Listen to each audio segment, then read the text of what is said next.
예, 방금 소개받은 주 샌프란시스코 대한민국 총영사관의 이성도 영사입니다. 오늘 이 토요일 오후인데 많은 분들 뵐 수 있어서 참 즐겁고요. 와주신 분들 감사드립니다. 그리고 오늘 참 귀한 자리라고 생각이 드는데 이 자리 만들려고 노력해 주신 우리 정은경 회장님, 그리고 또 자리 빛내주신 여러 또 김진덕 정경시대장의 김한희 대표님 비롯해서 많은 단체장님들 또 반갑습니다. 제가 오늘 좀 말씀드리려고 하는 건 이제 샌프란시스코를 중심으로 이루어졌던 우리 조선 후기와 그 다음에 광복 직전까지의 이 지역의 우리 선조들의 활동을 이야기하는 자리고요. 제목 자체는 한국 근현대사 속의 샌프란시스코 북가주라는 제목으로 제가 말씀을 드립니다. 사실 저는 아까 소개해 주신 대로 2016년 3월에 여기 이제 부임을 했고요. 지금 여기 하는 일은 우리 한인 동포분들의 권익 신장을 위해서 각종 활동을 지원하는 그 동포단체 지원 활동 업무뿐만 아니라 한국에 대한 문화나 한국을 좀 긍정적으로 미국 사회에 알리기 위한 그래서 또 미국 사람들이 한국에 대한 반응들을 더 좋게 만들게 하기 위한 문화예술 업무 또 공공외교 업무 등을 좀 담당을 하고 있습니다. 여러 가지 일들을 하다 보니까 또 다니면서 듣고 배우는 것들이 많아서 오늘 이 자리에서 이렇게 말씀을 좀 드리게 된 것 같고요.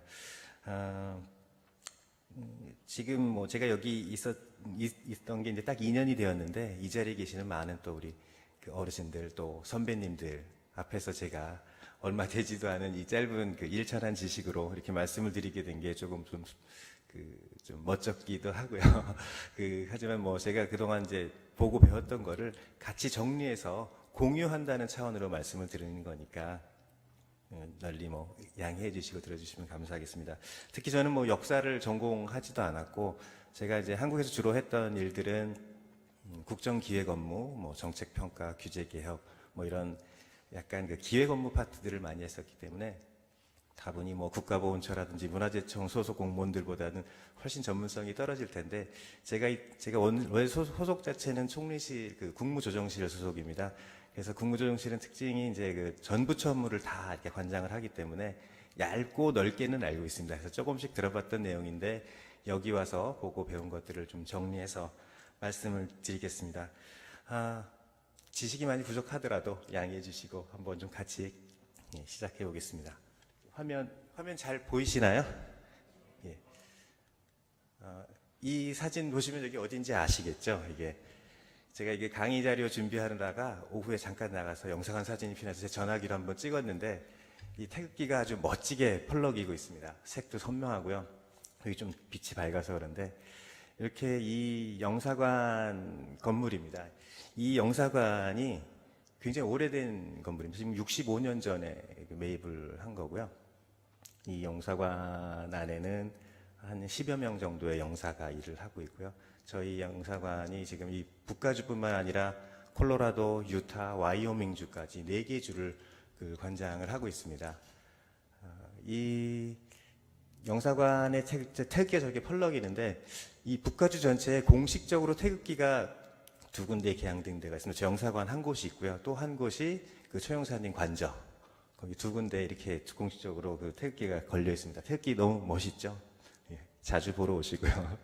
이게 영사관 1층을 조금 확대해서 본 사진인데 제가 65년 전으로 한번 가보겠습니다. 이 사진 보이시나요? 이게 바로 영사관 앞에서 1953년 6월 5일에 이 샌프란시스코 총영사관을 구입하고 그해 8월에 교민들이 한자리에 모여서 찍은 사진입니다. 제가 아까 찍었던 사진 바로 그 자리거든요. 그러니까 정확하게 65년 전에 37,500달러에 샀습니다. 지금은 많이 올랐습니다. 그거보다는. 정부에서 투자를 좀 잘한 것 같고요. 잘 보시면 이게 1953년 6월 5일인데 한국에서는 6.25 전쟁이 있었거든요. 그때 53년 7월 27일 날 정전이 되죠. 그러면 지금 6.25 전쟁 중에 산 건물입니다. 그러니까 6.25 전쟁 중에 이 지역이 얼마나 중요했으면 전쟁 중에 영사관 자체를 매입을 해서 이렇게 영사관을 개설을 했었을지 한번 좀 저희가 좀 짐작을 해보는데, 요 다음 사진 보시면 이게 지금 영사관 와보신 분들은 아시겠지만 1층에 리셉션실이 있습니다. 그 리셉션실에서 건물을 산 지 1년 뒤인 1954년에 3.1절 기념행사를 처음으로 개최한 사진입니다. 여기 뭐 사진이 잘 보이실지 모르겠는데, 초대 초경사이신 그 주영환 초경사 내외분하고 또 많은 동포단체 교민들이 와 계시고, 저 사진 설명해 보면은 맨 뒤에 한인 회장님이 저쪽에 왼쪽에 서 계시는데요. 지그시 바라보시는 모습이 참 이게 좀 인상적입니다.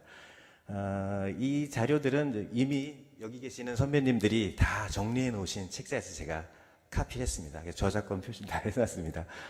자, 그래서 제가 이 왜 샌프란시스코 총영사관이 이렇게 먼저 사졌을까, 그런 좀 고민이 있어서 한번 자료를 찾아봤습니다. 자료를 쭉 찾다 보니까 가장 신뢰할 수 있는 자료가 이제 여러 곳에 정리된 자료가 없었고요. 국가기록원에 제가 지금 접근할 수는 없는 뭐 지리적으로, 그래서 참 찾아봤는데 오자마자 제가 찾아봤던 자료입니다.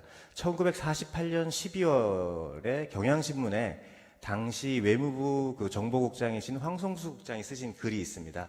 그 글을 보면은 어떤 공간들이 어느 시기쯤에 이렇게 만들어졌다라는 글들이 있는데, 그 글들을 보면은 정리를 쭉 해봤더니 샌프란시스코 총영사관이 미주 지역에서는 5번째로 생겼습니다. 근데 이 5번째라는 게 거의 한 달 차이거든요. 그러니까 LA 총영사관이 제일 먼저 생겼고요. 저는 그 주미대사관인 줄 알았는데 LA 총영사관이 제일 먼저 생겼고, 두 번째가 이제 주미대사관, 뉴욕, 호놀룰루, 그리고 샌프란시스코인데 49년 6월에 개설이 됩니다. 보통 한두 달 사이로 다 개설이 되는 거고, 전 세계에서는 8번째로 개설된 공간입니다. 그러면은 왜 이렇게 한국 전쟁뿐만 아니라 각종 우리 정부가 수립된 지 얼마 안 됐는데 이렇게 빨리 공간을 이쪽에 설치를 했었는지, 그 이유를 제가 한번 지금부터 드리는 말씀 중에 아마 해답이 있을 거라고 생각은 하고 있습니다. 자, 제가 이제 지금 저희가 65년 뒤로 왔는데요. 조금만 시간을 좀 더 가보겠습니다.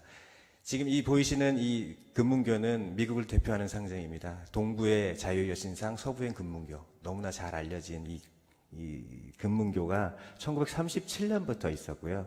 이게 금문교를 만들던 당시의 모습들이고요. 지금 건설하는 모습들인데, 30년대 우리는 치열하게 또 항일운동도 하고 조국 독립을 위해서 노력하신 분들이 이 자리에도 많이 계셨었고요. 여기서 제가 시간을 훌쩍 더 한번 더 올라가고 있습니다. 이게 1880년대의 팰리스 호텔입니다. 이게 지금 당시에는 사진 기술이 별로 없어지니 그림으로 이렇게 그렸더라고요. 이 팰리스 호텔의 전경인데 앞에 뭐 마차들 보이고 이런 모습들이 보입니다. 제가 이 사진을 왜 보여드린지 나중에 말씀드리겠습니다. 예, 제 1880년대까지 왔는데, 이 1882년, 그러니까 고종 19년입니다. 그때 5월 22일에 인천 제물포에서 당시 조선과 미국이 최초로 조미소의 통상조약을 체결을 하게 됩니다. 이 조약은 국교와 통상 목적의 조약인데, 1876년에 강화도 조약이라고 알려진 대표적인 불평등 조약이죠. 일본의 강압에 의해서 체결한 강화도 조약이 있고 난 후에 이제 조선의 문호가 개방되니까 미국도 우리와 교류를 하려고 서두르기 시작을 합니다. 그래서 처음에는 이제 미국이 일본을 통해서 조약을 체결하려고 했는데 실패를 하게 되고요. 청나라를 통해서 청나라의 중재를 통해서 이제 우리와 통상조약을 체결하게 됩니다. 당시에 조선 측은 전권대사 신헌, 그리고 미국 측은 전권공사 슈펠트 간에 체결된 조약입니다. 이 조약은 저희가 국사 시간에 참 많이 배웠었죠. 대표적인 특징, 치해복권 인정, 그 다음에 거중조정, 그 다음에 최혜국 대우. 앞서 말씀드린 최혜국 대우하고 치해복권은 쉽게 말씀드리면, 미국인이 조선에 들어와서 범죄를 저질러도 조선 정부에서는 처벌할 수 없었습니다. 그거는 미국 정부에 처벌하는 것이고, 최혜국 대우라는 것은 미국의 가장 좋은 조건에 대우를 해줘야 된다는 얘기입니다. 불평등 조약이기 때문에 그렇습니다. 불평등 조약이기 때문에 이런 이야기가 있었는데, 조금 이제 다른 그 일본하고 체결했던 강화도 조약하고 좀 달랐던 부분이 이제 거중 조정입니다. 가운데에서 조정을 해준다. 그러니까 교역 이제 상대국이 삼국가 분쟁이 생길 경우에는 그 조약을 맺은 상대국이 그 조정한다는 내용의 이제 공동 협력 조항들도 있었습니다. 그러니까 이렇게 82년에 미국하고 조약이 체결된 이후에 이제 조선이 서구에 본격적으로 문호를 개방합니다. 1883년에 영국하고 독일, 84년에 이탈리아, 러시아, 그리고 86년에 프랑스입니다. 그러니까 프랑스는 이때 오늘 제가 성당에 왔으니까 말씀드리면 이제 그때 천주교를 공식적으로 포교할 수 있게 그 조약에도 포함이 됩니다. 그리고 이 조미수요 통상조약은 그 조선이 이제 서구와 열강하고 맺은 이제 최초의 조약이고 한미 관계가 본격적으로 시작된다는 굉장히 중요한 의미를 가지고 있는 거고요. 아까 제가 앞서 말씀드렸지만 불평등 조약이었습니다. 그 의미를 잘 되새겨 보면은 당시에 그 격동하는 국제 정치 속에서 정말 조선은 작고 힘이 없는 나라였습니다. 그러니까 미국에서는 별로 이렇게 중요하지 않은 나라였거든요. 근데 지금 보십시오. 한국과 미국은 안보 동맹을 넘어서 전략적 동반자 관계도 완전히 뭐 동맹으로서 세계 평화와 번영을 위해서 또 공동 협력하는 나라로 굉장히 성장했고 참 이 당시 이렇게 보잘것 없었던 우리 작은 나라가 지금 세계 10대 경제대국으로 성장을 했습니다. 다 이 자리에 계신 분들, 우리 선조들의 노력이었다고 생각이 듭니다. 자, 이렇게 1882년에 조미소 통상조약이 체결되고 이 앞에 사진하고 똑같습니다. 이분들 참 멋진 사진이죠. 제가 보기엔 불을 조금 어둡게 해주시는 게 좋을 것 같은데요. 이게 지금 계속 이제 슬라이드가 많이 나와가지고요. 조미소 통상조약이 82년에 체결이 되고 83년 그 다음에 4월에 조선 주재의 미국 초대 공사로서 루시스 푸트라는 사람이 이제 부임을 하게 됩니다. 거기에 대해서 말 그대로 보빙삽입니다. 그러니까 보답하기 위해서 가는 사람입니다. 와준 거에 대한 감사한다는 뜻으로 이제 가는데요. 그해 7월에 1883년 7월에 인천에서 출발해서 9월 2일에 샌프란시스코에 도착하는 11명의 우리나라 최초의 외교사절단입니다. 우리나라 최초의 미국 서구 세계로는 최초의 외교관이고요.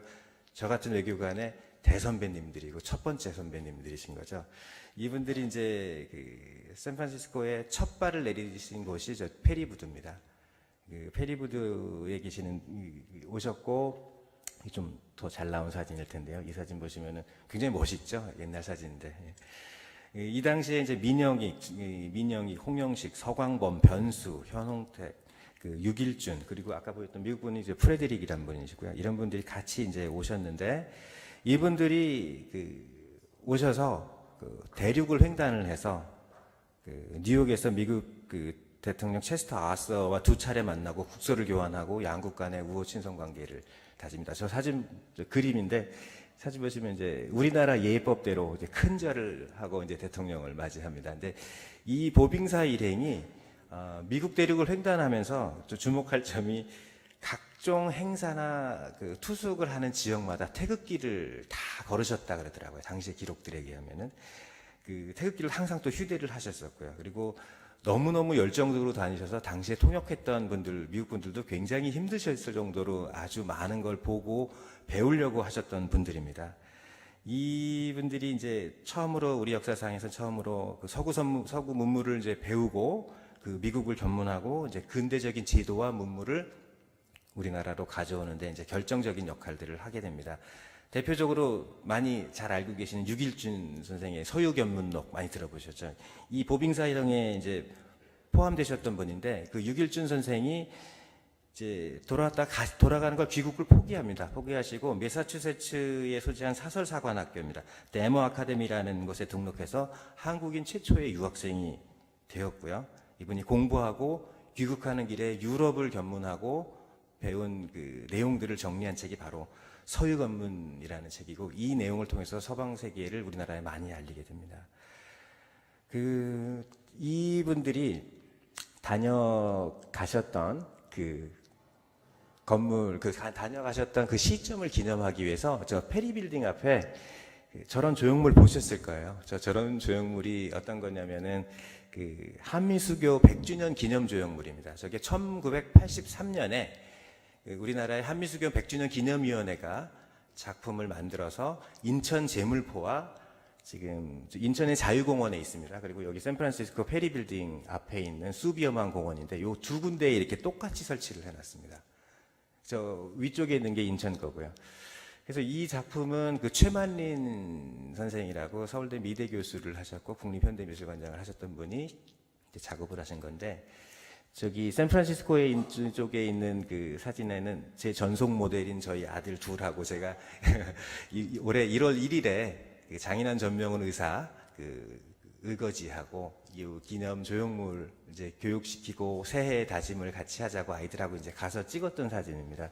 가서 이제 봤는데 저 지금 수비어반 공원에 있는 저 조형물이 주변에 이제 집이 없으신 분들이 많이 거기서 주무세요. 그러다 보니까 굉장히 많이 이제 뭐 망가져 있고 뭐 이런 것들이 있어서 그날도 좀 쓰레기를 좀 치웠는데, 일주일 뒤에 총영사님이 또 새로 오셔가지고 이곳의 역사적 시들을 다 한번 돌아보러 갔는데 너무 충격적인 장면이 있더라고요. 저기에 누가 그 라커 페인트로 굉장히 진하게 이렇게 칠을 해놨습니다.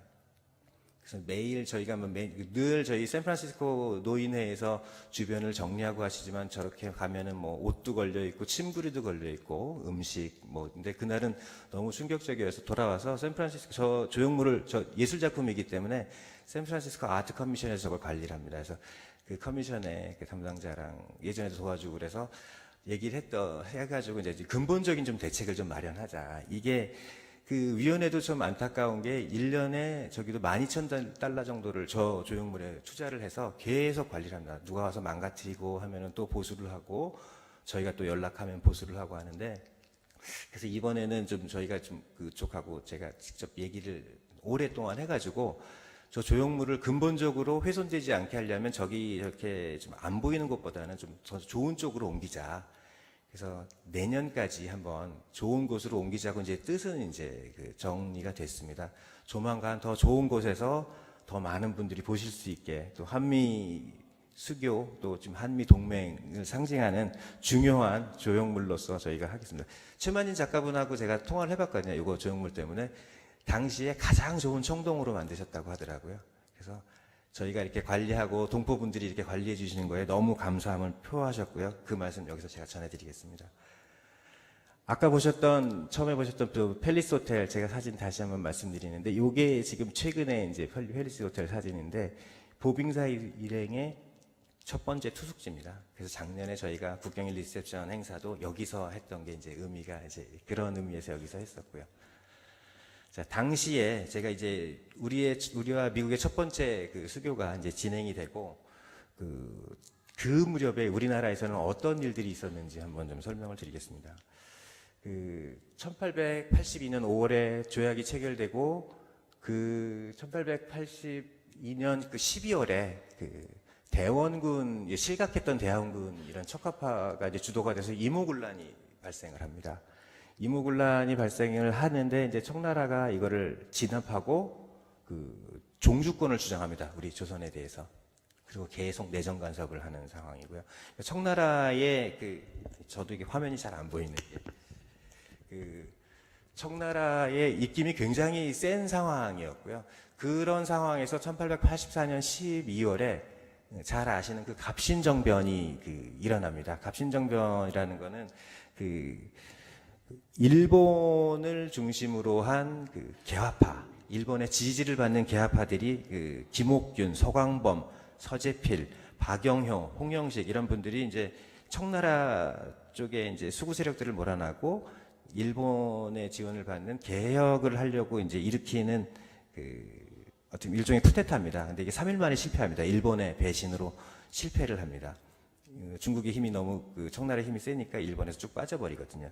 그래서 이 갑신정변이 일어나는데 여기에 참여했던 분들이 저희 또 샌프란시스코 쪽에 연결이 되시는 분들이 있으세요. 그러니까 지금 서재필, 서광범, 박영효 이런 분들은 일본을 거쳐서 이 샌프란시스코로 망명을 하게 됩니다. 1885년에. 그 이야기는 이어서 제가 말씀을 좀 드리겠고요.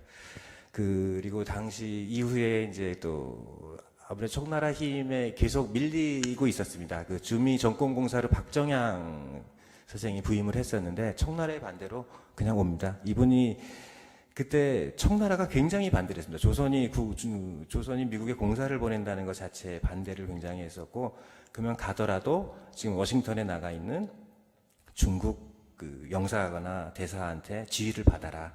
근데 이 박정현 선생이 지휘를 받지 않고 그냥 독자적으로 움직였습니다. 우리가 주권 국가니까.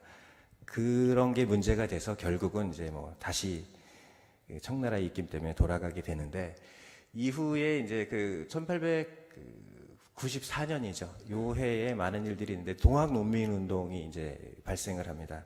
그 전봉준 장군이 뭐 중심이 되었었고, 그 봉건적 사회 질서를 좀 교체해서 새로운 좀 뭐 제도나 이런 것들을 좀 도입하는 개혁 운동이었는데, 비록 이게 이제 1년밖에는 존속을 못했습니다. 근데 여기서 나왔던 각종 논의들이 이후에 그 해에 있던 그 갑오경장, 우리 갑오개혁이라는 것에 이제 많은 제도들이 반영이 됐고, 여기서 저희가 이제 동학농민운동을 조금 좀 의미 깊게 좀 봐야 되는 부분들이 있다면은, 이분들이 그 당시에 일제의 힘이 굉장히 많이 커졌거든요. 그 힘에 대응하기 위해서 그 대일 무장 투쟁을 하게 됩니다. 농민들이 그 쟁기와 낫을 듣고 이렇게 하게 되는데, 이게 이런 대일 무장 투쟁 경험이 이후에 항일 의병 운동으로 직접적으로 연결이 되는 측면을 저희가 좀 주의 깊게 보아야 되는 측면입니다.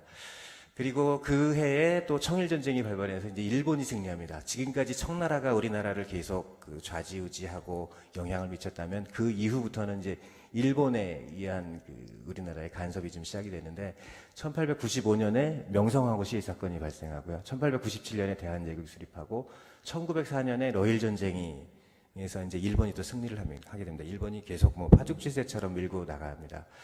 근데 이러다가 이제 드디어 일본이 이제 1905년에 저희 그 일산의학이 이제 체결되면서 우리가 외교권을 박탈당하는데, 당시에 이제 일본이 39일 동안 3가지 조약을 체결합니다. 미국의 카스라테프트, 미국과 체결했던 카스라테프트 밀약, 그 다음에 영일동맹, 그 다음에 포츠머스 조약에서 미국, 영국, 러시아로부터 한국 지배를 다 승인을 받게 됩니다. 그러면서 저희의 외교권까지 박탈하게 되고, 1910년에 가서는 뭐 주권까지 저희는 박탈당하게 되는 상황이 되버렸는데, 여기서 저희가 가스라테프트 밀약을 통해서 저희가 좀 배워야 될 점이 하나 있다고 저는 생각을 합니다.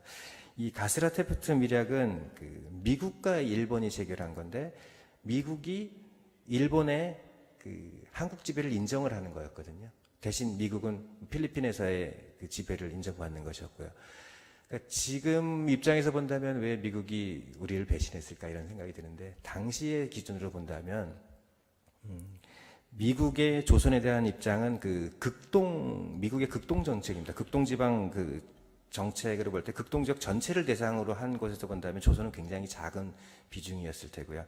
미국의 관심은 만주를 포함한 중국과의 교류와 교역을 트는 것이 가장 중심적인 목표였기 때문에, 자기네들과 이해가 관계가 맞는 나라라면 누구와도 손을 잡을 수 있는 상황이었습니다.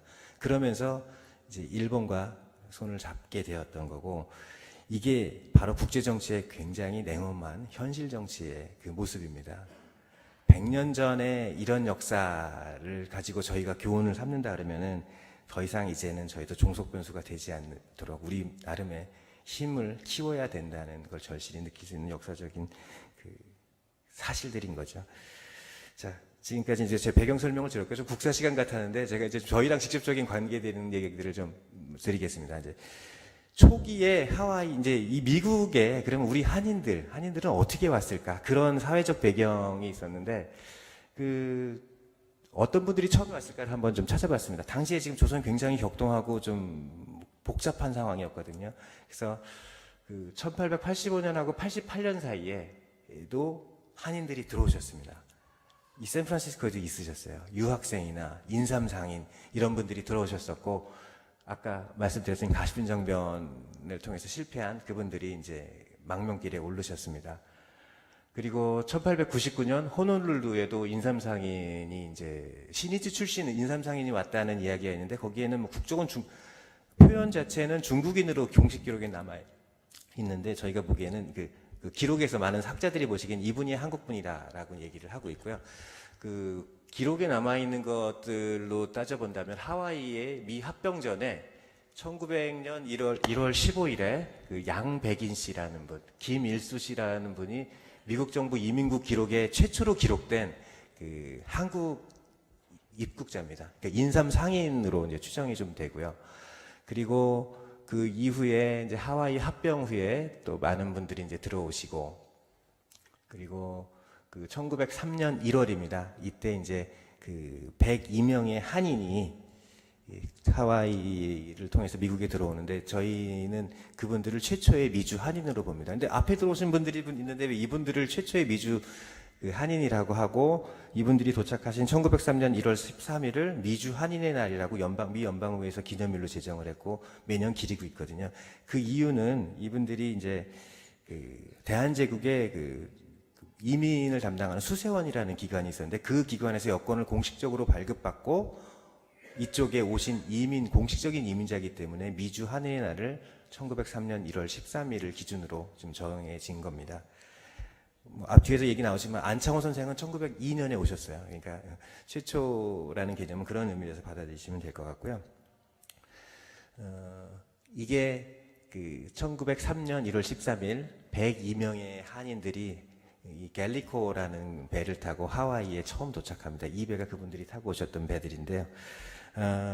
이분들이 이제 이민을 오시게 된 그 시대적 배경이 있습니다. 그 고종이 이제 제위할 때인데, 그 1901년에 함경도에 굉장히 극심한 가뭄이 있었고요. 1902년에 콜레라와 장티푸스로 하루에 300~400명씩 사망하는 그런 사회적인 상황이었고, 그 또 이 하와이나 미국 입장에서 보면 1830년대에 커피가 굉장히 세계적으로 대유행을 합니다. 그러면서 이제 설탕에 대한 수요가 아주 폭증을 했거든요. 그러면서 사탕수수의 재배 농장에 대한 그 수요가 이제 높아졌습니다. 그래서 당시에 처음에 하와이의 농장 노동자들은 유럽인들이었습니다. 이 유럽 사람들이 기후에 적응을 못했고, 그 이후에 이제 중국 사람들이 이제 왔는데, 중국인이 이제 뭐 50% 이상 넘다 보니까 이 약간 그 농장주들이 좀 겁을 먹기 시작합니다. 이제 뭐 폭동이라든지 뭐 또 임금 협상 요구라든지 이런 것들을 좀 하는 것들에 대한 이야기들을 많이 하니까 이제 일본 사람들을 또 부르기 시작합니다. 근데 일본 사람들이 나중에 이제 73.5%까지 숫자가 늘어나고, 일본인들이 그 임금이 좀 적다고 동맹 파업을 몇 년 안에 뭐 35번, 34번씩 하면서 이제 굉장히 복잡해지니까 이제 이 농장주들이 이제 새로운 곳으로 이제 눈을 돌립니다. 그게 이제 바로 이제 한인들입니다.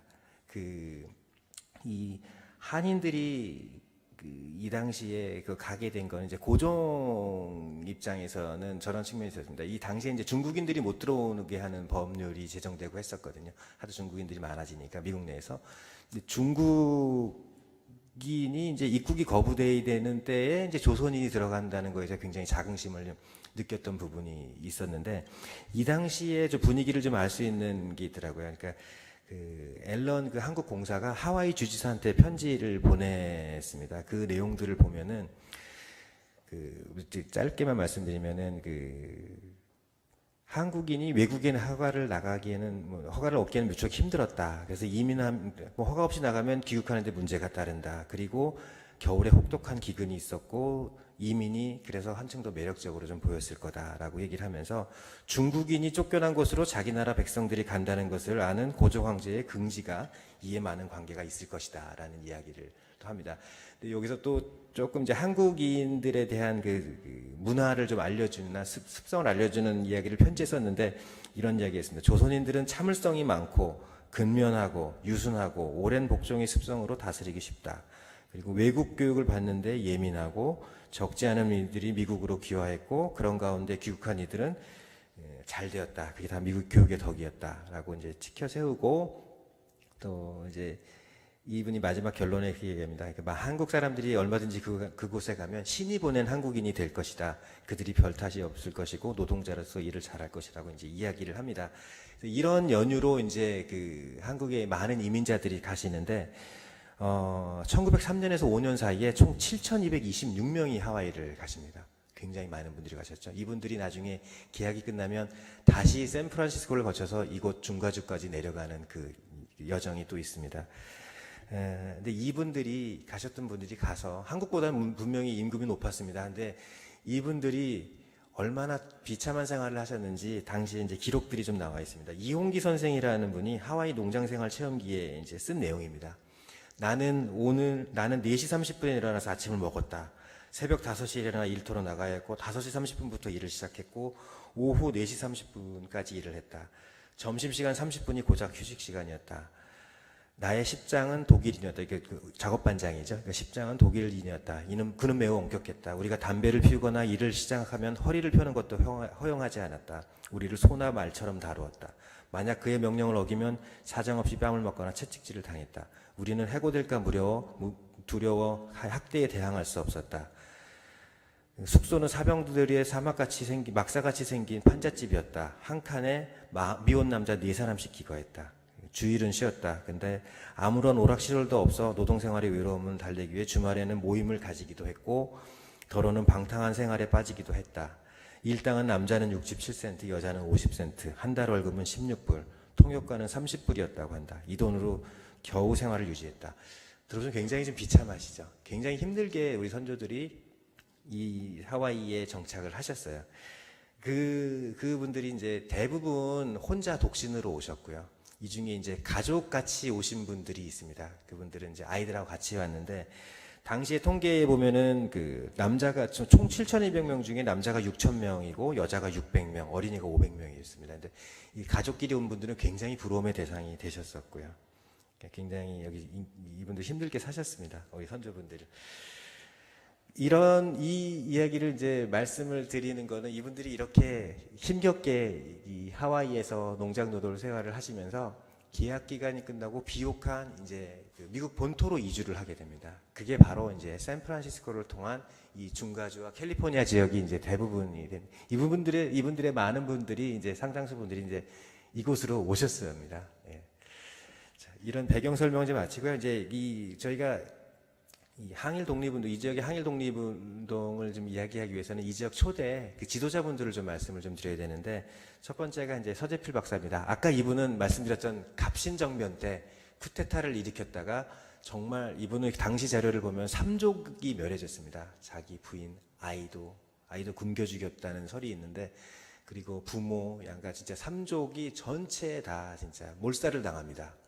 그리고 이분이 이제 탈출을 하는 거죠. 그때 일본의 도움을 받아서 일본으로 갔다가 일본도 거기서 이분들을 박영효 선생부터 해서 많은 분들을 좀 냉소적으로 대하니까 그 샌프란시스코로 오게 됩니다. 이 샌프란시스코에 오신 이 서재필 박사는 그러니까 전남 보성에서 출생했고 14살에 장원급제를 합니다. 당시에 행정고시 수석을 하셨어요. 14살에. 그리고 84년에 그 갑신정변 했다가 이제 실패하고 이쪽으로 1885년 오셨는데 1885년 6월 19일자 샌프란시스코 크로니컬에 이분들의 인터뷰가 있습니다. 샌프란시스코 도서관에 가시면 보실 수 있습니다. 이분 거기 어떻게 되어 있냐면은 그 은둔의 나라에서 온 망명자들, 반란의 끝에 온 표류자, 샌프란시스코는 새 진보당 지도자들의 피난처라는 기사를 실으면서 이분들을 소개합니다. 그러면서 이분들이 지금 어떻게 생활하는지를 설명해 주는데, 당시 서재필 박사가 $2를 하루에 받아가지고 10마일 구간을 걸으면서 가구상, 그 광고 전단을 돌리는 일을 하셨습니다. 이분들 한국에서는 굉장히 고관대작이셨고 잘 나가시던 분이었는데, 여기 와서 이렇게 아주 그 극빈층처럼 불황자처럼 이제 취급을 받고 이제 생활을 하시게 되거든요. 근데 이분이 이제 지금 여기 자료들을 보면 아마 지금 선셋 쪽인 것 같습니다. 샌프란시스코 그 선셋 쪽에서 이제 거주를 하시면서 매일 그 앞에 나가서 자살하시려고 자기 삼족도 멸했고 다 너무너무 힘들 거죠, 이분은. 그런 생각을 많이 하실 정도로 힘드셨던 상황인데, 그 기사가 나간 이후에 이제 이 기사를 보고 이분을 이제 돕겠다고 독지가들이 나오시기 시작합니다. 그래서 이분이 그 이후에 이제 샌프란시스코 메이슨의 스트레스 있는 장로교회에서 성경 공부방에서 이제 기독교 이제 복음을 공부를 하면서 영어 공부도 하시고 하다가 이제 홀렌백이라는 분이 있는데 탄광 재벌입니다. 이분이 그 도움을 주겠다. 펜실베니아에 있는 고등학교로 이분을 이제 보냅니다.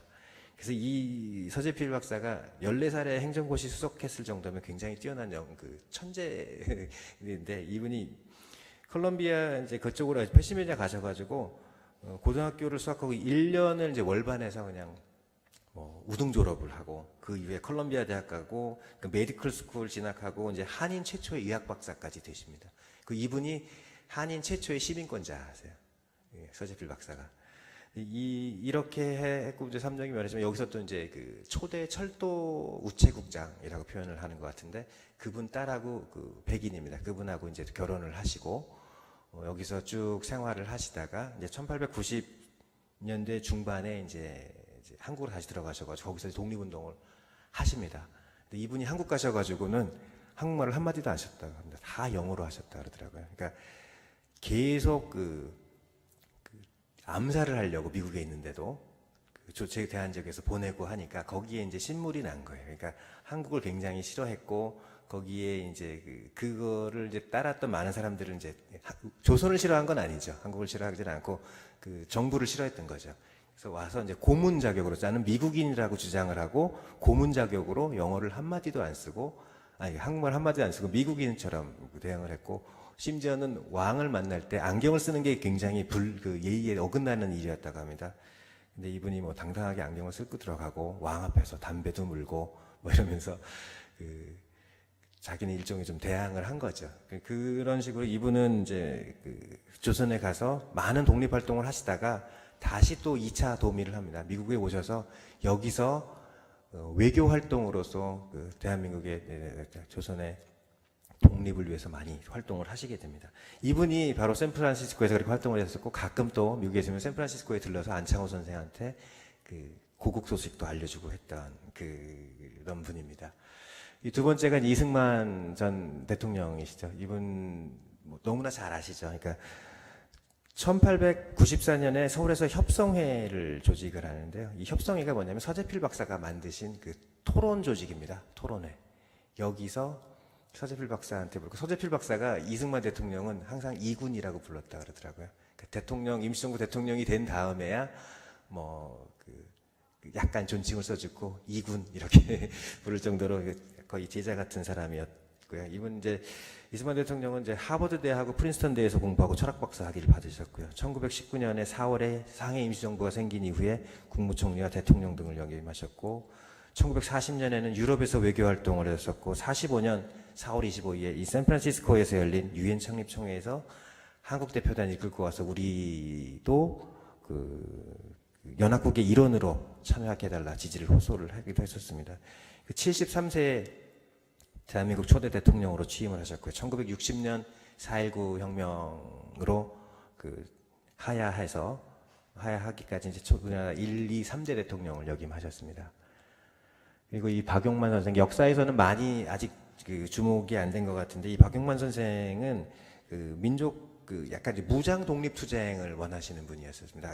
아까 이승만 대통령은 외교를 중시했고 이분은 이승만 대통령하고 달리 이제 무장 독립 운동을 주장하신 분인데 굉장히 훌륭한 분이십니다. 근데 1928년에 북경에서 변절자라는 약간 노명을 쓰고 우리 동족의 손에 암살당하십니다. 그때까지 이분은 굉장히 많은 활동을 하셨는데 이분이 처음에 샌프란시스코에 오셨다가 삼촌이 덴버에 계세요. 그래서 거기서 직업활성서와 여행업을 하시는 그쪽에 가셔서 이제 생활하시면서 네브라스카 이쪽에 이제 군사학교를 만드시고 또 한인 소년병 학교를 창설해서 훈련을 시킵니다.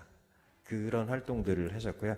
이분이 이제 정치학을 계속 전공을 하셨는데 이후에 이제 여기 샌프란시스코에 있었던 국민회라는 조직에서 이분을 이제 초청을 합니다. 그래서 휴학을 하고 오셔가지고 와서 여기 주필로 신한민보의 주필로 활동을 하시는데 이분이 그때 쓰신 글들 보면은 굉장히 달필이세요. 그러니까 이 정치학자 그 당시 정치학 전공하기 쉽지 않은데 일본에서 공부할 때도 정치학 하셨고 미국 오셔서도 네브라스카 주립대학에서도 정치학 전공하셨는데 굉장히 글을 잘 쓰시는데 이분이 주장했던 내용 중에 좀 인상적인 게 무형국가론입니다.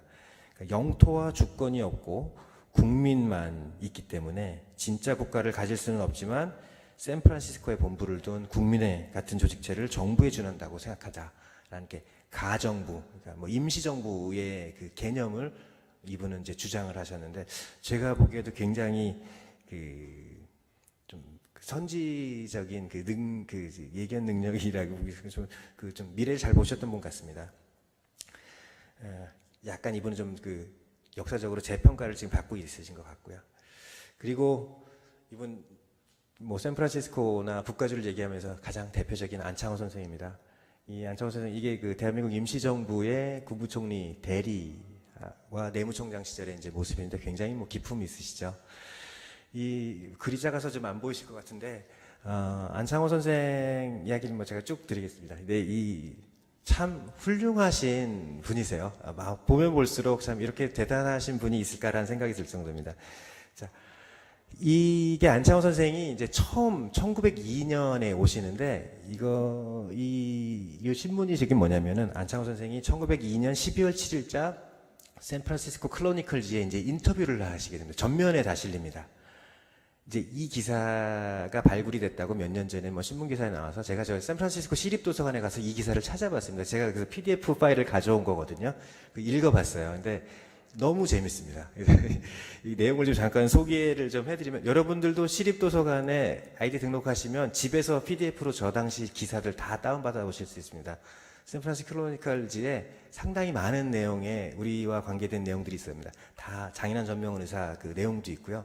다 보시면 재밌는데 여기에 이제 그 24살이었습니다. 그때 안창호 선생이 오셨는데 처음으로 이제 샌프란시스코에 도착을 하셔서 그 이분이 이렇게 인터뷰를 하게 된 게 이분이 오시자마자 초등학교를 들어가셨어요.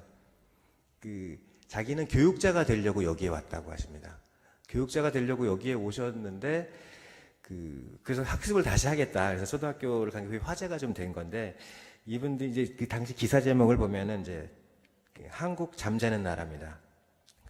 이제 대부분의 내용들이 한 3분의 2 가량은 한국 문물을 소개합니다. 그러니까 한국이 어떤 나라나 젊은 결혼 안 한 아이들은 뭐 머리를 따고 있고 뭐 여성에 관한 시각, 남성에 관한 시각, 문물 이런 것들을 쭉 소개를 하고 있는데 당시에 한국의 인구 뭐 들어와 있던 외국인까지 설명을 합니다. 도산 선생이 저기서 무슨 얘기를 하냐면은 미국 교육 시스템을 차근차근 배워가지고 한국에 가서 좀 계몽 운동을 하겠다라는 뜻을 가졌습니다. 근데 이분들이 저기 재밌는 게 이 도산 선생이 오시면서 인천에서 출발해가지고 샌프란시스코에서 하와이에서 배를 갈아타는 배를 잘못 갈아타셔가지고 저 밴쿠버를 가세요.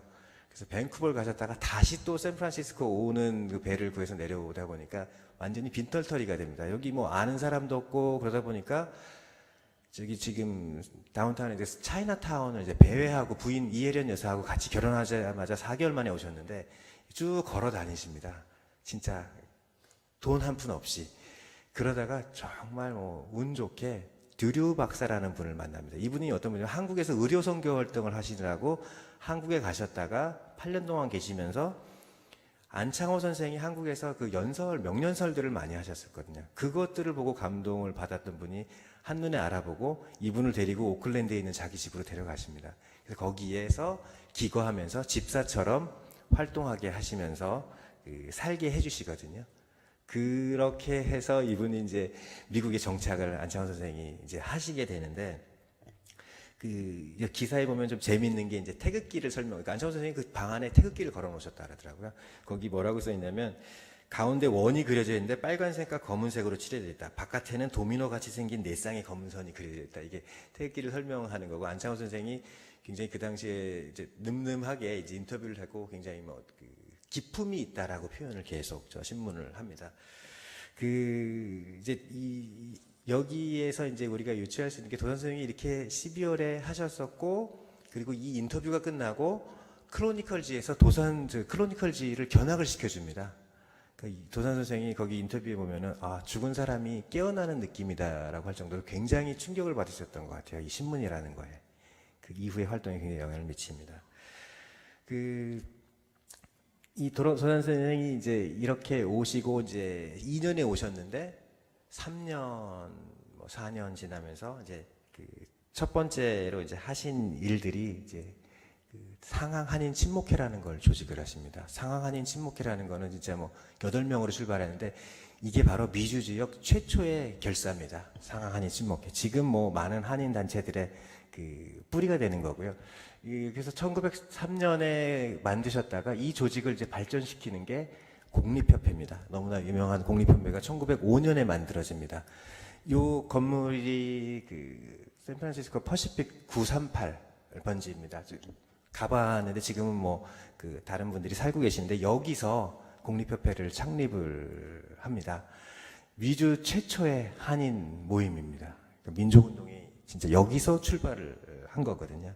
그 공립협회의 이야기는 뭐 할 얘기가 너무 많은데 이 공립협회는 그 여기서 이제 공립 신보를 창간합니다. 아까 크로니컬즈에서 굉장히 그 많이 배우셨던 것 같아요. 그래서 그 민족을 좀 계몽하자라는 뜻으로 그 공립신보를 발간하는데 이때 이제 대한제국 황제의 하사금으로 오클랜드에다가 그 활판인쇄소를 좀 차립니다. 오클랜드 146 10번가라고 되어 있는데 정재관 선생이 공립협회 회장 겸 발행인 할 때 이제 나왔던 이 신문이 샌프란시스코만 있었던 게 아니라 연해주, 중남미, 유럽 다 갔습니다.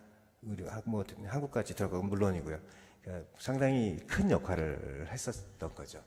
공립협회는 그 실력의 기초를 이제 단단히 해서 미국을 배워 부가가 나라가 되자라고 이제 하면서 이제 그 이분들이 이제 어떻게 보면은 저희가 외교권도 박탈당하고 국가가 없어지면서 우리 영사관, 대사관 다 철수하잖아요. 그때부터는 영사관, 대사관 자체하고 한인 대표기구로 남기를 원하셨습니다. 그래서 그런 활동들을 많이 하셨습니다.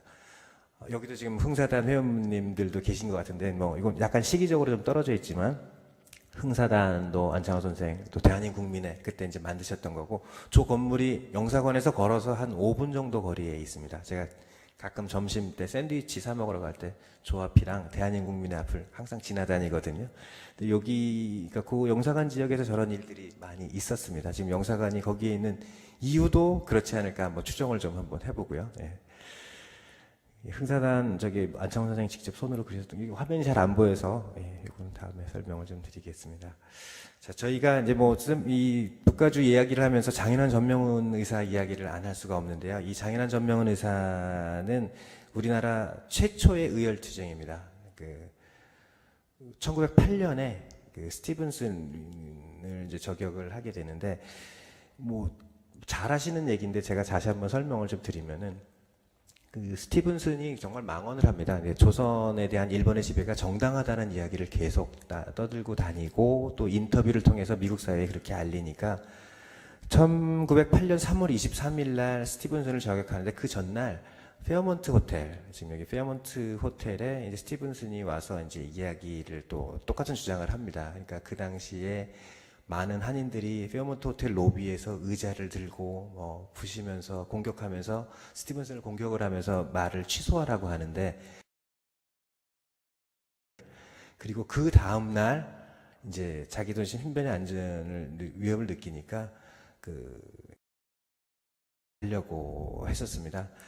근데 그 자리에 군중 속에서 이거 제가 지금 드리는 얘기는 샌프란시스코 콜지라는 그 신문 기사에 나왔던 내용들을 정리해서 말씀드리는 겁니다. 그 리볼버 총을 손에 감은 한 젊은이가 나타나서 이제 총을 격발하는데 격발이 실패가 됩니다. 그래서 이분이 이제 총으로 스티븐슨을 이제 때리거든요. 그러니까 미마에서 막 피가 나고 이러는 뭐 육탄전이 이루어진 거죠. 스티븐슨하고. 근데 그런 상황에서 갑자기 뒤에서 또 권총 소리가 들립니다. 그래서 싸우던 청년 어깨에도 맞고 스티븐슨한테도 이제 저격이 됐습니다. 이 두 분이 누구냐면 첫 번째 총을 들고 싸우셨던 분이 전명훈 의사고요. 뒤에서 총을 명중시켰던 분이 장인환 의사입니다. 이 두 분은 뭐 법정에서 서로를 유리하게 하기 위해서 그랬는지는 모르겠지만 처음 보는 사이다. 우린 사전에 공모하지 않았다. 그런 게 이제 굉장히 그 중요한 이야기로 이제 회자가 되는 겁니다. 두 분이 몰랐습니다. 근데 모를 수밖에, 뭐 제가 보기엔 모를 수는 없었을 것 같아요. 한인사가 이렇게 크진 않았으니까. 근데 소속은 틀렸습니다. 전명훈 의사는 공립협회 소속이었고요. 장인환 의사는 대동보국회 소속이었습니다. 대동보국회는 다소 왕정을 지지하는 곳이고, 공립협회는 민주공화정을 지지하는 쪽이었습니다. 그분들이 이제 그렇게 이거를 한 것이 이제 촉발이 됩니다.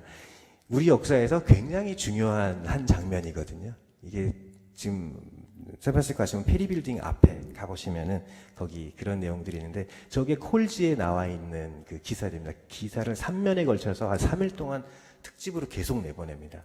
저 페리 빌딩 앞에서 나왔고요. 이 의거가 우리나라 역사에 미친 영향에 대해서 설명을 해드립니다. 이분이 이제 뭐 두 분이 출소 후에 이제 만나신 사진이고요. 참 저 얘기 말씀 안 드렸군요. 그 한인들이 그때 똘똘 뭉쳐서 이분들을 변호를 합니다. 그래서 장인한 의사는 실제 그 저격을 해서 스티븐슨을 저격을 했기 때문에 이제 10년형을 살고 모범수로 이제 석방이 되시는데 전명훈 의사는 이제 무죄 석방이 되십니다. 그래서 무죄 석방 되시자마자 연해주로 가십니다. 연해주로 가셔서 안중근 의사를 만나시거든요. 이 안중근 의사는 1909년 10월 26일에 이제 이토 히로부미를 저격을 하고 이토 히로부미는 초대 통감이고 이제 뭐 그때 식민통치의 뭐 원흉이었죠. 여기에 이제 이 샌프란시스코가 영향을 미치는 게 장인환 의사가 저때 가셨고 그 이강 선생이라고 있습니다. 앞서 사진에 나왔던 독립협회를 창립했던 분 중에 한 분이 이강 선생인데 그 퍼시피카에서 같이 만드셨던 분이에요. 이분이 이제 연해주로 가서 미리 그쪽에 공립협회 블라디보스톡 지회를 만들고 계십니다. 이 블라디보스톡 지회를 만드는데 이 안창호 선생하고 안중근 의사가 만나시거든요. 안중근 의사가 왜 이토 히로부미를 저격하게 됐는지에 대한 백그라운드는 이분이 의병장이셨습니다. 교육사업도 했습니다. 물론. 근데 의병장 활동을 하시면서 일본군을 많이 잡았거든요. 포로를. 근데 인도주의적으로 이 사람들이 무슨 죄가 있냐. 이 사람들은 돌려보내자 해서 돌려보냅니다. 근데 이 일본군들이 이제 가서 밀고를 해서 우리 의병들이 완전히 몰살을 당합니다. 그러면서 안중근 의사의 입지가 굉장히 약해졌거든요. 그 당시에서 안중근 의사는 새로운 이거를 이제 도모하려고 하는 상황이었는데 앞서 이제 안창호 선생이 귀국을 하십니다. 한국으로 1907년에 계속 여기 샌프란시스코에 계시지 않았어요. 샌프란시스코에 계신 건 얼마 안 됩니다. 가신 그 강연을 삼전평 연설이라고 하는데 거기를 듣고 감명을 받고 안창호 선생이 안중근 의사한테 블라디보스톡으로 가라. 거기에서 후위를 도모해라 하면서 이강 선생을 만나고 공립협회 블라디보스톡 지회 회원이 되십니다. 그리고 이강 선생하고 다 같이 저 거사를 도모합니다. 이토 히로부미 저격 계획을 도모합니다. 공립협회 주도로 이루어진 사건이라고 할 수도 있습니다. 이 사건은 샌프란시스코에 본부를 두었던. 그래서 이토 히로부미를 저격을 하게 되고요. 저 말이에요. 이렇게 그때 동아시아 역사는 바뀝니다. 안중근 의사. 좀 재미있다고 생각을 했던 부분이 저때 그 안중근 의사의 의거를 도왔던 분 중에 윤능의 의사라는 분이 계시는데 권총 사는 돈 같은 거를 좀 제공을 해줬던 분인데 그분의 손녀 딸이 여기 윤자성 선생이시고요. 여기 한국학교 하시죠. 늘 매년 안중근 의사 기념사업회에서 그 활동을 하고 계시는데 윤자성 선생이시고 그 안중근 의사의 유일한 직계 증손자가 있습니다. 그 토니안이란 안도영 선생인데 여기 치노에 살고 계세요. 그 세크라멘토 위쪽으로 거기 AT&T에서 근무하시면서 지금 사시는데 미혼이시고요. 그분의 아버지는 그 버클리 스타턴 지역에서 이제 의사를 하셨어요. 버클리 의대를 졸업하시고 그러니까 안중근 의사의 손자시죠. 예. 안중근 의사 그 가족들이 굉장히 불운하게 돌아가셨어요. 그 당시에 일본 밀정에 사망들도 있고. 근데 이분들이 다시 샌프란시스코에 후손들이 또 모여 계시거든요. 그런 거 보면 참 또 그 안중근 의사의 영향을 직접적으로 미쳤던 장인환 전명훈 의사의 의거지이자 또 그런 역사적인 장소에 다 같이 모인다는 것도 상당히 좀 의미 있다고 저는 생각이 좀 듭니다. 지금 이제 말씀드리는 내용이 오늘의 제가 뭐 결론이자 가장 핵심 내용인데요. 아까 이제 상하 한인 친목회로부터 발전했던 대한인국민회가 이게 좀 안 보이실 것 같은데 공립협회가 하와이에 있는 한인협성협회랑 합칩니다. 그리고 1909년이고요. 그리고 이 협성협회가 합쳐져가지고 국민회가 되는데 아까 왕정을 지지했던 대동보국회라고 있었다고 말씀드렸는데 그 단체랑 합쳐서 대한인국민회가 1910년에 이제 만들어집니다. 이 당시가 우리가 국권을 뺏길 때입니다. 그 당시 대한인국민회 이제 본부 앞에 저게 이제 101 고속도로가 나면서 지금 그 없어진 그 글인데 그 앞에서 이제 안창호 선생하고 이제 설립자분들이 하신 건데 이 대한민국민의 얘기를 제가 지금 드리려고 합니다. 이 대한민국민 저 당시에 박영만 선생부터 이 시대의 역사책에 나오는 많은 분들이 다 이 자리에 이제 계셨는데 그 대한민국민회는 그 기존의 우리 개인 중심의 그 독립운동 단체와는 좀 다르게 굉장히 조직적이고 체계적인 단체였습니다. 제가 좀 이렇게 시간이 많이 없는 것 같아서 좀 빨리빨리 지나가겠습니다.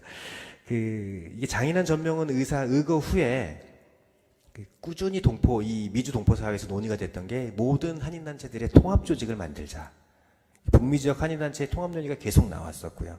그래서 국민회와 이제 마지막으로 대동보국회가 통합을 하면서 1910년 5월 10일에 대한민국민회가 만들어지는데 이거는 진짜 미주 한인사의 독보적인 최고의 통일 조직이었습니다. 그러니까 여기에서 이제 주장했던 거는 결론은 조국 독립에 있으면 이제 분명히 이제 선언한 목적 자체가 그러니까 교육과 실업을 발전시키고 자유와 평등을 제창하고 동포의 영예를 증진케 하며 조국을 광복하게 함에 있다라는 게 이제 기본적인 목표인데 굉장히 특징적인 부분은 이 대한민국민회 안에 입법, 사법, 행정 3권 분립 체계가 있었습니다. 그리고 그 자치제도를 실시하고 병역 의무와 납세 의무까지 부과를 합니다. 딱 보면 이제 정부의 형태가 갖춰지기 시작을 한 거죠. 그리고 이분들이 생각했던 거는 그런 것 같습니다. 그러니까 대한제국이 없어졌고요. 없어지자마자 대한민국민회로 모든 단체가 통합이 됐고 국내에서는 활동을 못하니까 임시정부의 역할을 하자라는 것입니다. 아까 여기에 주필이었던 앞서 아까 좀 설명을 많이 드렸던 이유가 이걸 설명하기 위한 건데 박용만 선생이 신한민보 주필을 하면서 가정부, 임시정부를 얘기를 하셨던 것도 다 이 이야기랑 맥락이 있거든요. 대한민국민회는 결국 1919년 상해 임시정부가 생기기 전까지 이 샌프란시스코와 이 북가주 지역을 중심으로 대한제국으로 없어진 우리나라를 이어가는 제가 보기엔 명실상부한 임시정부였습니다.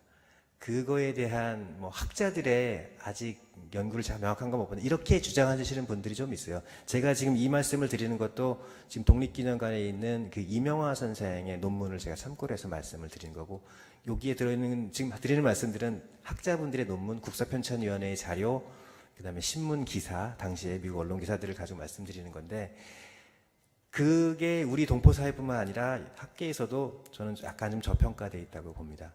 지금 우리 정부가 1919년 4월 11일이냐 13일이냐에 대한 논의이지만 4월 11일로 아마 정리가 되는 것 같은데요. 3.1운동 이후에 만들어진 대한민국 임시정부, 그 다음에 대한제국, 중간이 비어 있습니다. 그 빈 시기를 저는 이 대한민국민회가 채웠다고 보고요. 왜 그러냐면 이분들이 이런 아까 입법사법 행정 시스템을 가지고 정말 총본산 역할을 했습니다. 독립운동에. 사실 근데 그 역사들을 우리 이 지역에 있는 우리 동포분들이나 저도 잘 몰랐습니다. 다니면서 이제 배우고 느낀 부분인데 이분들이 무슨 일을 하셨냐면 그 10년 동안 준정부라고 분명히 본인들이 얘기를 했고요. 처음으로 인구 조사를 합니다. 이 북미 지역하고 그다음에 남미 쪽 인구 통계를 조사하는 게 행정이 기본이거든요. 정책을 하기 위해서 그런 활동을 하시고 그다음에 글로벌 네트워크를 연락망을 이제 만드십니다. 이분들이 전 세계를 다 연결할 수 있는 연락망을 구축을 하기 시작했고요. 그다음에 자기들이 이제 독립운동을 하는 최고의 기관이라고 이제 선포를 또 하시고 1910년대 내내 그때 교육 장려 정책을 추진을 하십니다. 그래서 이분들이 막 찾아보니까 너무나 많은 이야기들이 나오더라고요. 미국 공립학교 다니는 우리 한인들 아이들 보습교육도 시켰고요. 끝나고 방과후 학교처럼 학습교육도 시켰고 경제 사정이 안 좋은 학생들을 데려다가 기숙사도 제공해주고 그다음에 직업발선, 영어 감독소도 운영을 하셨었고요. 그다음에 클레이몬트 학생 양성소라고 이제 대한민국민의 산하에 관할 공립학교를 또 운영을 하셨었어요. 그리고 소년서회, 북미 한인 소년서회라는 걸 조직해서 서적도 발간하고 교과서도 발간을 하고 교육부 같은 기능이 있었습니다. 그리고 이분들이 한인들의 이제 실업회사를 만드시거든요. 굉장히 많은 돈을 투자를 해서 4만 5천 달러로 이제 투자해서 이제 실업조직을 해서 독립자금을 대려고 1919년에 그 20만 달러로 이제 증가할 정도로 굉장히 이제 늘어납니다. 그러니까 이분들이 하셨던 일들을 참 많은 일들이 있는데 3.1운동 때도 굉장히 지원을 했고 결국 이분들이 그 시스템이 대한민국 임시정부로 간 것 같아요. 제가 보기엔. 안창호 선생도 처음부터 나가 계셨고 많은 분들이 상해에서 여기서 활동하시다가 가셨었거든요.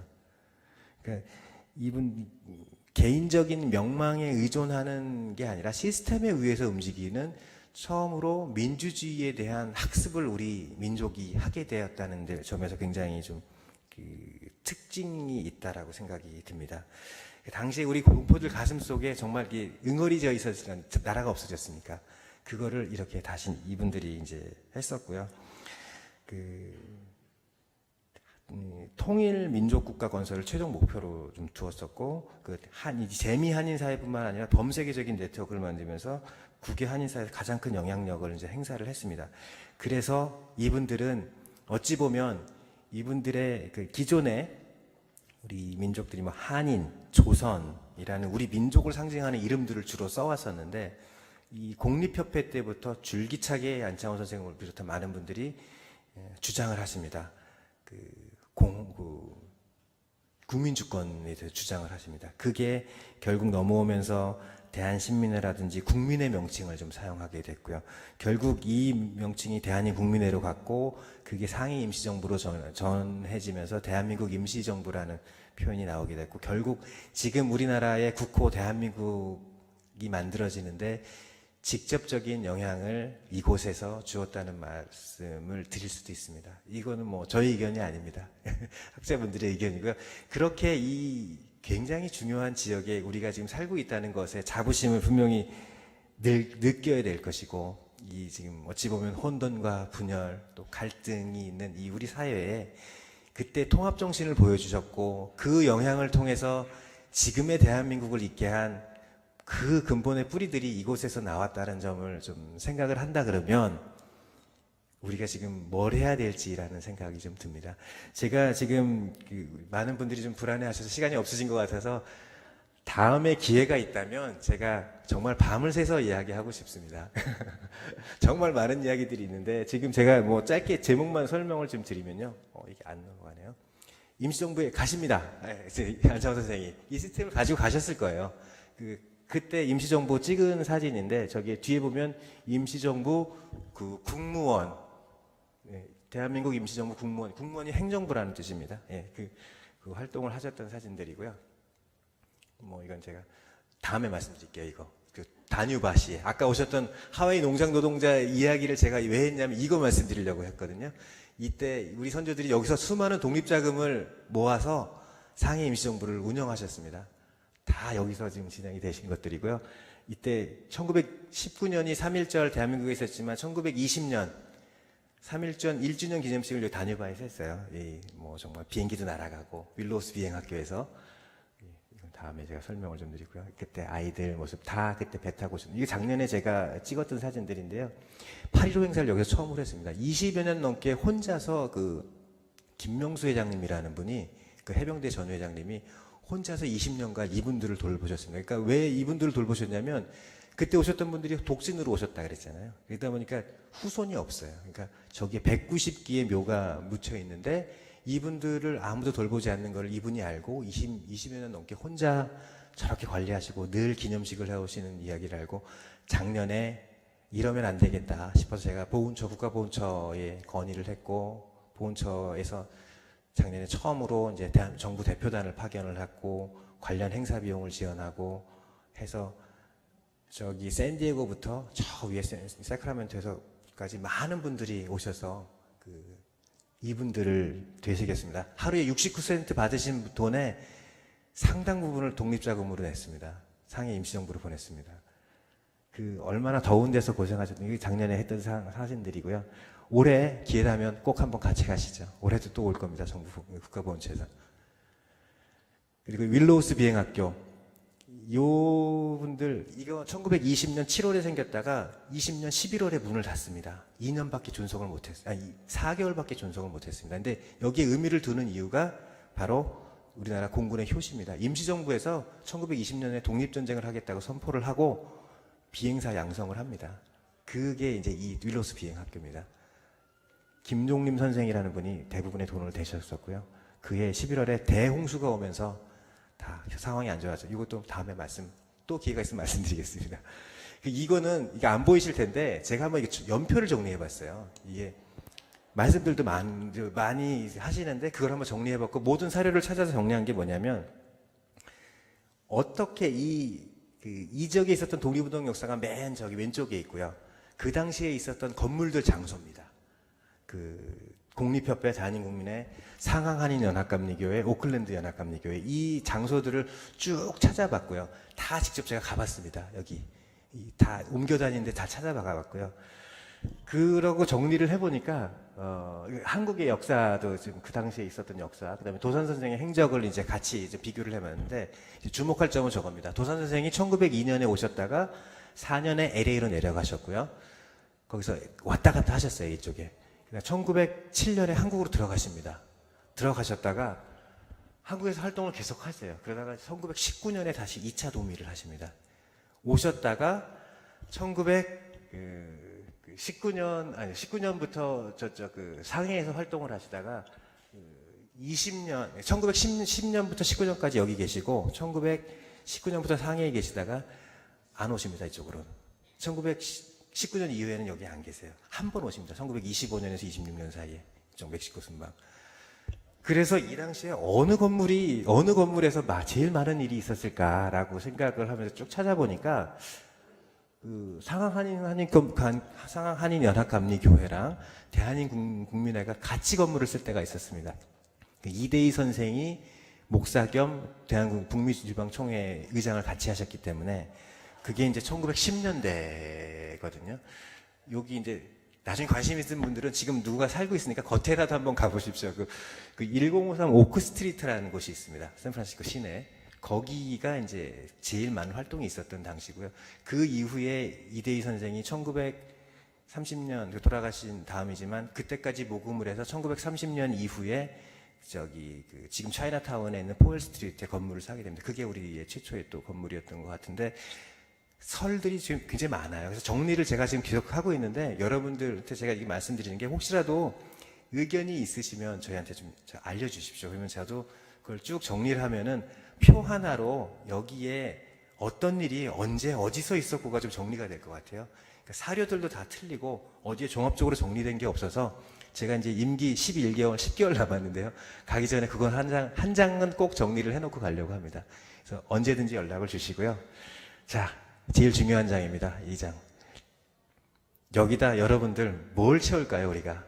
제가 이제 두서없이 말씀을 드렸지만 여기 계신 분들이 30년, 40년 뒤에 저 같은 사람이 와서 이렇게 강의를 할 때 여러분들이 지금 하신 일들이 이 자리에 잘 담겼으면 좋겠습니다. 그래서 저희도 돕고 여러분들도 같이 하시고 해서 좀 힘내서 좋은 내용들이 여기에 담기면 좋겠습니다.